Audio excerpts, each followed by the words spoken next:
시편 144편 1절부터 15절 말씀. 나의 반석이신 여호와를 찬송하리로다. 그가 내 손을 가르쳐 싸우게 하시며 손가락을 가르쳐 전쟁하게 하시는도다. 여호와는 나의 사랑이시요 나의 요새이시요 나의 산성이시요 나를 건지시는 이시요 나의 방패이시니 내가 그에게 피하였고 그가 내 백성을 내게 복종하게 하셨나이다. 여호와여, 사람이 무엇이기에 주께서 그를 알아주시며 인생이 무엇이기에 그를 생각하시나이까. 사람은 헛것 같고 그의 날은 지나가는 그림자 같으니이다.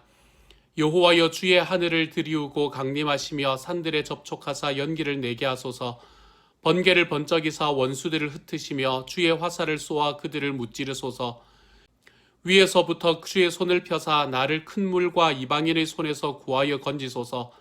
그들이 입은 거짓을 말하며 그의 오른손은 거짓의 오른손이니이다. 하나님이여, 내가 주께 새 노래로 노래하며 열줄 비파로 주를 찬양하리이다.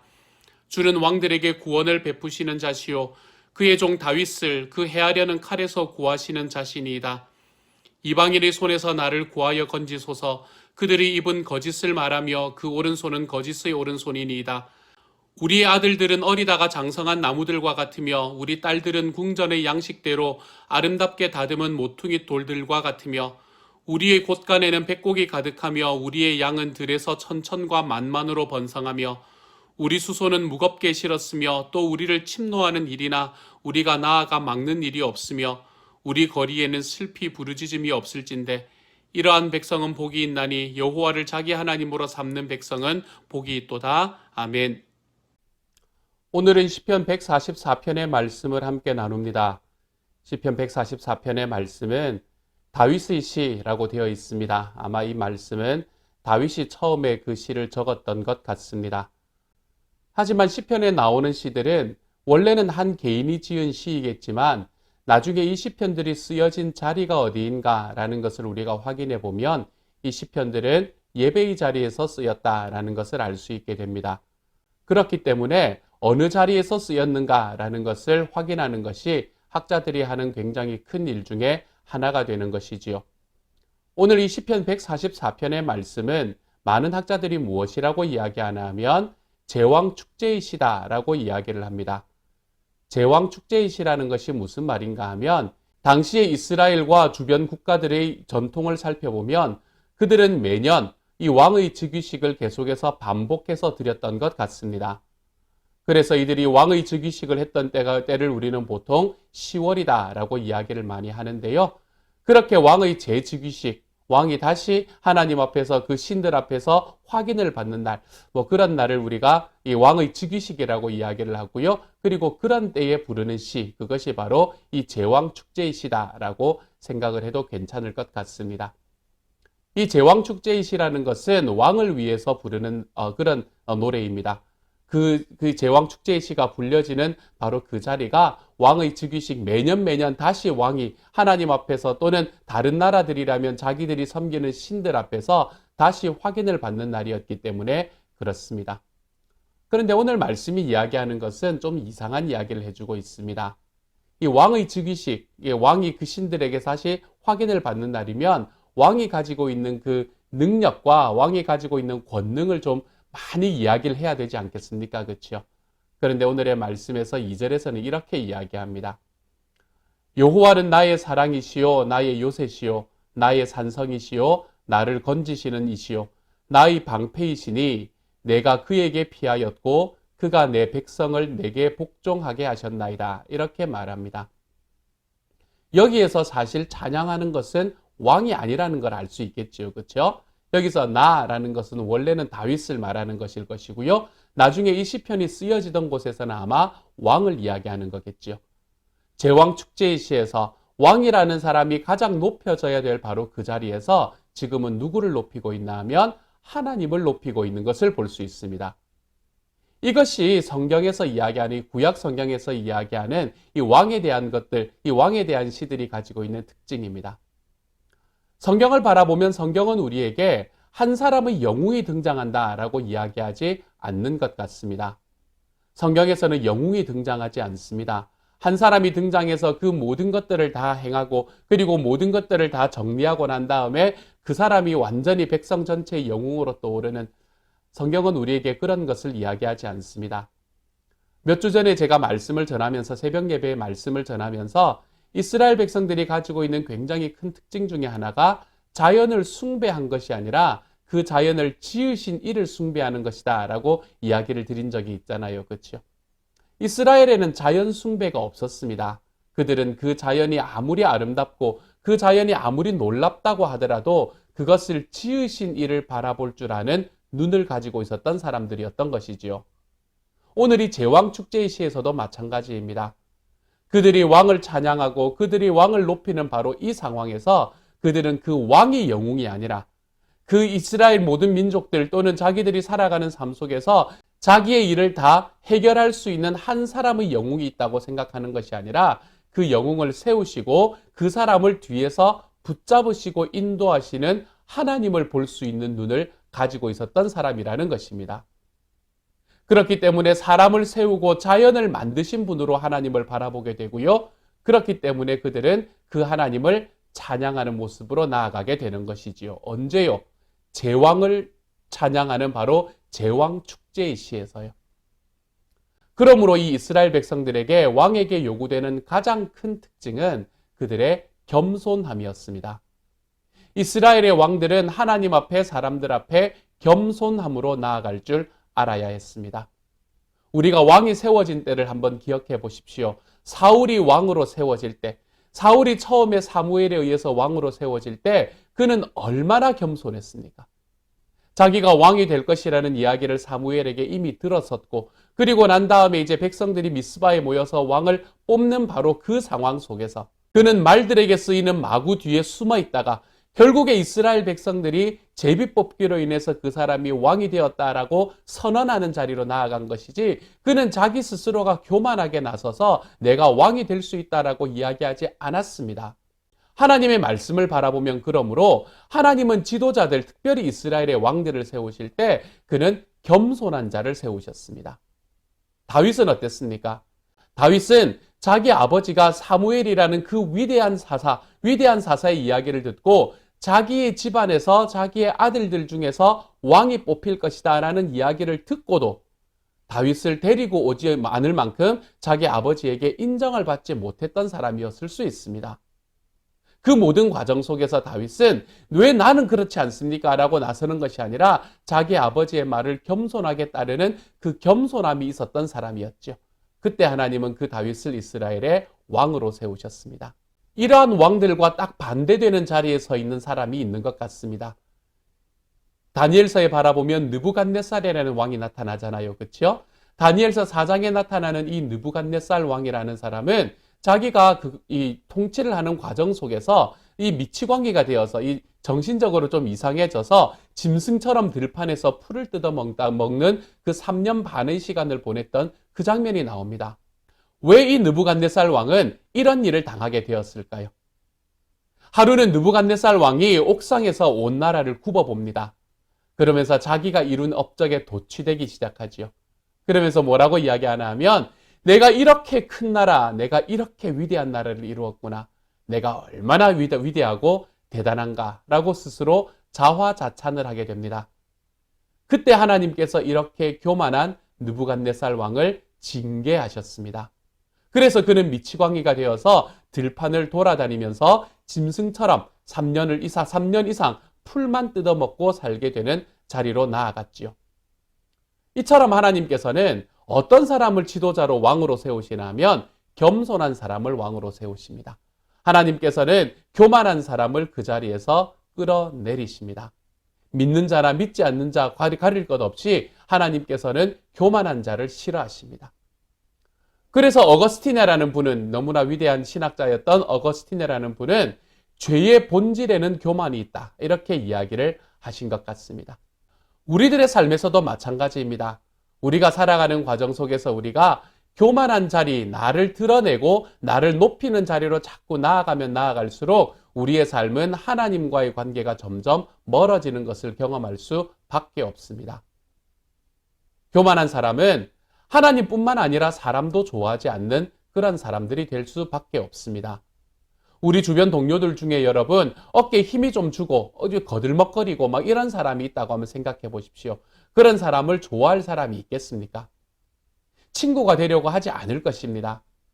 내가 한 일은 조금만 한 일이라도 막 크게 부풀려서 이야기하고, 자기가 가지고 있는 것들을 막 자랑하고, 그리고 그것으로 다른 사람을 막 이끌려고 하는, 그리고 자기가 가지고 있는 것을 다른 사람들에게 계속 강요하고 있는 그런 사람들은 친구를 얻기가 쉽지가 않습니다.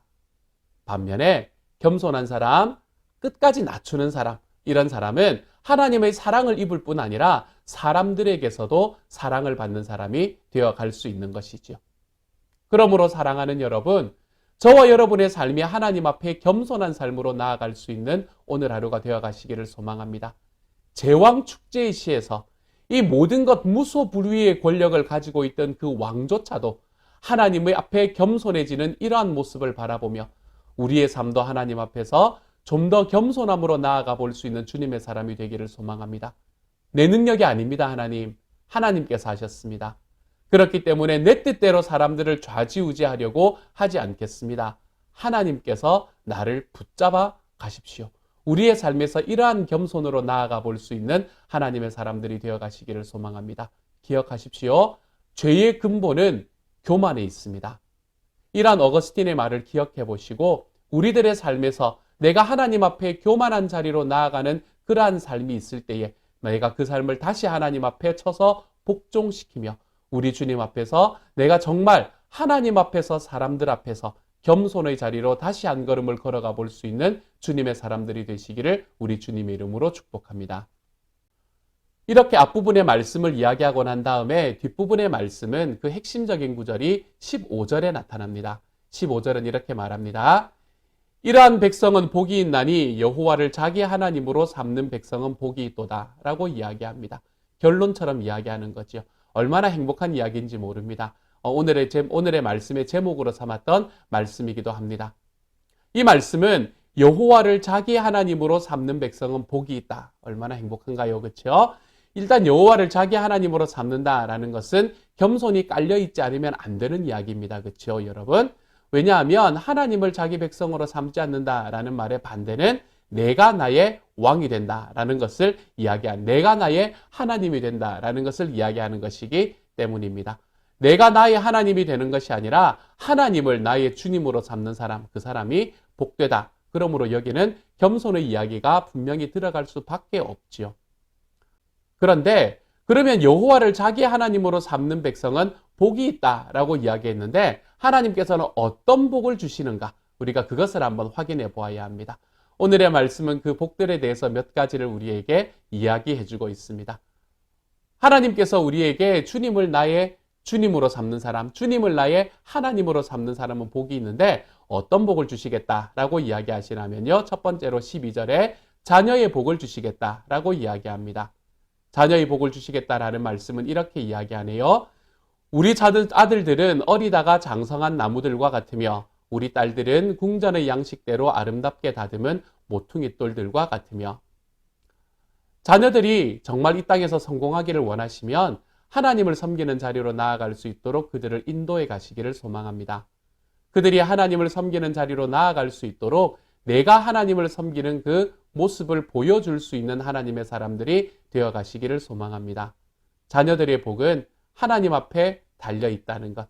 그러므로 우리 하나님께서 여호와를 자기 하나님으로 삼는 사람에게 주시는 그 첫 번째 복이 자녀의 복이기 때문에 나는 내 주님을 나의 하나님으로 삼음으로 인해 나의 자녀들이 하나님 앞에서 사람들 앞에서 복받는 사람이 되기를 원합니다. 우리의 기도가 좀 이렇게 나아갈 수 있는 하나님이 사람이 되어야 하겠습니다. 두 번째로 하나님이 주시는 복은 무엇인가 하면 13절의 말씀, 14절의 말씀에서 나타납니다. 13절은 먼저 이렇게 말합니다. 우리의 곳간에는 백곡이 가득하며 우리의 양은 들에서 천천과 만만으로 번성하며 물질적으로 복을 주시겠다는 이야기입니다. 하나님께서 우리들에게 주시는 이 물질의 복은 내가 물질을 우상으로 놓고 막 따라가고 섬기며 나아갈 때 나에게 다가오는 것이 아니라 우리 하나님을 나의 주님으로 모실 때 내 삶에 따라오는 결과다. 이렇게 이야기를 하고 있는 것이지요. 이렇게 물질의 복을 주시겠다라는 이야기를 오늘의 말씀 14절에서는 조금 더 구체적으로 이야기를 해주고 있는데요. 14절은 먼저 개역 개정판 성경으로는 이렇게 말합니다. 우리 수소는 무겁게 실었으며 또 우리를 침노하는 일이나 우리가 나아가 막는 일이 없으며 우리 거리에는 슬피 부르짖음이 없을진데 이렇게 이야기합니다. 이 말씀은 좀 이해가 안 되는 부분들이 있습니다. 저도 이걸 처음에 읽으면서 물음표를 쳤거든요. 이게 무슨 의미지? 잘 이해가 안 되는 부분이 있습니다. 이렇게 이해가 말씀이 잘 안 될 때는 다른 번역을 읽어보시면 좋습니다. 이 개역판 성경이 사실은 좀 오래전에 번역이 됐기 때문에, 그리고 성경을 번역을 할 때 이제 히브리어 자체가 여러 가지 의미를 가지고 있는 경우가 많은데 그 중에 하나를 선택을 하는 거거든요. 그렇기 때문에 잘 이해가 안 될 때가 있습니다. 그럴 때는 여러분 새번역 성경을 보시면 참 좋습니다. 새번역 성경은 이 말씀을 우리에게 이렇게 이야기합니다. 우리가 먹이는 소들은 살이 찌고 낙태하는 일도 없고 잃어버리는 일도 없으며 우리의 거리에는 울부짖는 소리가 전혀 없을 것이다. 이렇게 말합니다.